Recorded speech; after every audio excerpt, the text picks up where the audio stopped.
Alors, une des particularités du Mavic 3, c'est qu'il a une caméra à deux objectifs.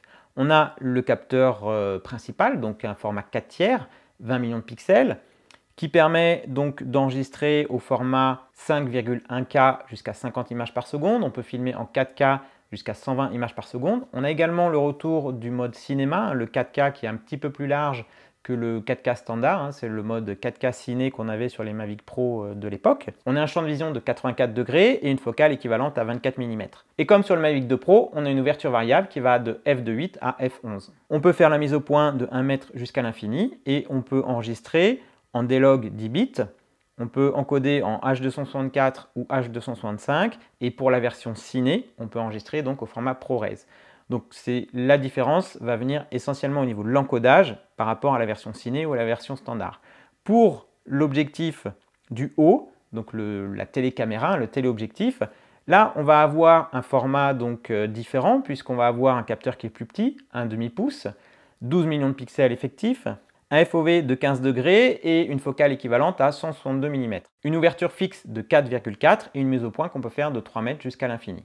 La particularité de cette caméra, c'est qu'on peut enregistrer en H264 ou H265, mais on ne peut pas enregistrer au format D-Log, ni même au format Apple ProRes, même si on avait la version ciné. Donc c'est très limité, c'est plus pour de l'exploration. En photo, on ne peut prendre que du JPEG avec cette télécaméra, on n'a pas le format RAW. Et en vidéo, on peut enregistrer en 1080 ou en 4K à 30 images par seconde uniquement. On n'a que ces formats-là et c'est au format normal, c'est-à-dire qu'on n'a pas, encore une fois, donc le format D-Log. On ne pourra pas non plus passer en mode pro, c'est-à-dire qu'on ne pourra pas régler manuellement la vitesse d'obturation par exemple.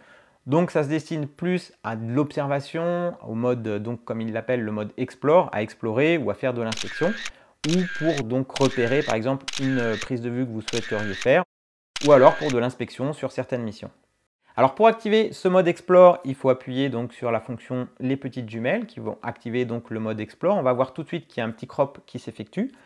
Le début, on va être sur le capteur principal, donc de 4/3, jusqu'à un grossissement donc x4, c'est un grossissement numérique, mais je trouve que la perte est quand même très acceptable. On peut filmer ou prendre des photos jusqu'en zoom 4 fois. Donc là, on va être sur le capteur principal qui va zoomer donc de manière numérique. Et lorsqu'on va basculer du x4 au x7, et bien du coup, là, on va basculer sur la caméra du haut et c'est elle qui va prendre le relais. Donc on va pouvoir zoomer de 7 fois jusqu'à 28 fois. Sur la caméra du haut, donc le capteur 1/2 pouce, lorsqu'on est en zoom x7, on peut faire une vidéo, c'est encore une fois assez qualitatif pour être exploitable. Mais lorsqu'on va zoomer beaucoup plus, 14 fois ou 28 fois, on est sur un zoom numérique et là, ça va être une qualité vraiment très dégradée. Donc c'est vraiment juste pour de l'observation ou de l'inspection, encore une fois, à ce niveau-là de zoom. Ce qu'il faut savoir, c'est que vous pouvez exploiter ce mode Explore, que ce soit en vidéo ou en photo. Vous pouvez lancer une prise de vue vidéo, par exemple, commencer sur le capteur principal avec un zoom x1 ou x2 ou x4, comme vous voulez, et ensuite zoomer, et vous allez basculer automatiquement sur la même prise de vue. Ça ne va pas couper l'enregistrement, vous êtes sur le même enregistrement, jusqu'à un zoom x28. En photo, vous pouvez également donc prendre des photos du zoom x1 jusqu'au zoom x28. En vidéo, on notera quand même que le passage de la caméra principale à la télécaméra provoque un petit sursaut et on voit la transition, ce qui fait que ce n'est pas très fluide. Et c'est pour ça que ce zoom, je le trouve moins pertinent qu'un Mavic de zoom par exemple, qui avait la fonction zoom qui était fluide. On pouvait combiner des plans de rotation avec le drone, avec un dézoom ou un zoom grâce à la molette et donc c'était assez fluide.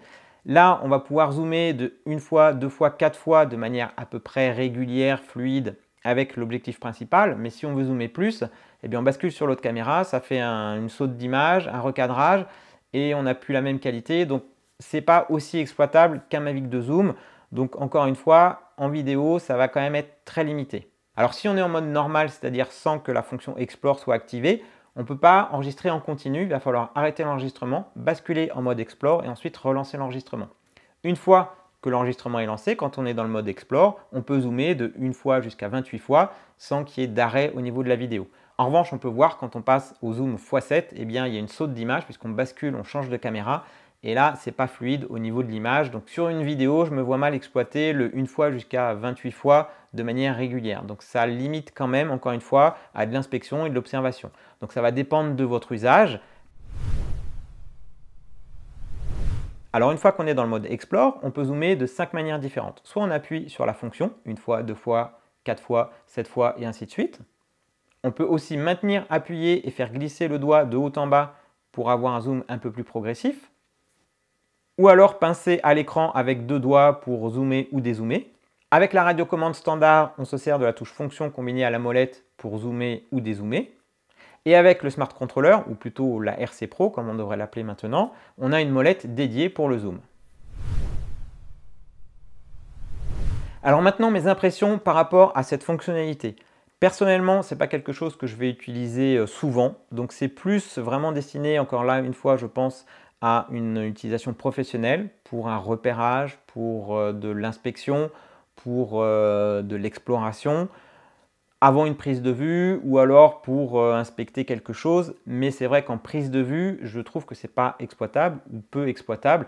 Comme on pouvait le faire avec le Mavic 2 Zoom, il suffisait de combiner des mouvements de drone avec des mouvements de zoom, c'était assez fluide. Ça permettait notamment de faire le fameux effet dolly zoom qui est là est très difficile à reproduire avec cette configuration puisque le zoom sur la partie principale donc de l'objectif 4/3, il va zoomer de 1 fois jusqu'à 4 fois, donc ça laisse très peu de plage en fait et c'est très dur à doser avec la molette.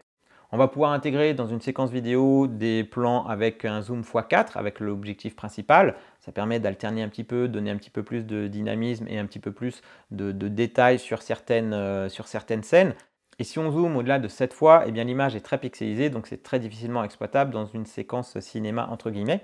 Donc ça confirme bien le fait que ce drone soit vraiment orienté professionnel. Donc pour quelqu'un qui fait à la fois du cinéma, de la vidéo, de l'inspection et de la reconnaissance, de l'exploration, eh bien ce drone-là justement répond à un petit peu tous les besoins.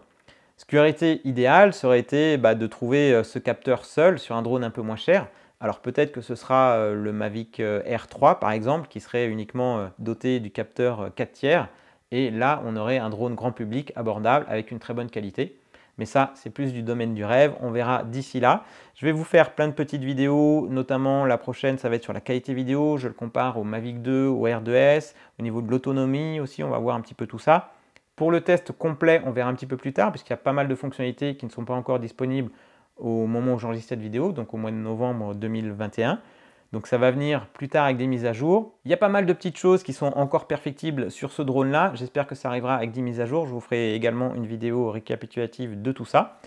Et d'ici là, eh bien, je vous dis à bientôt pour de prochaines vidéos. Ciao!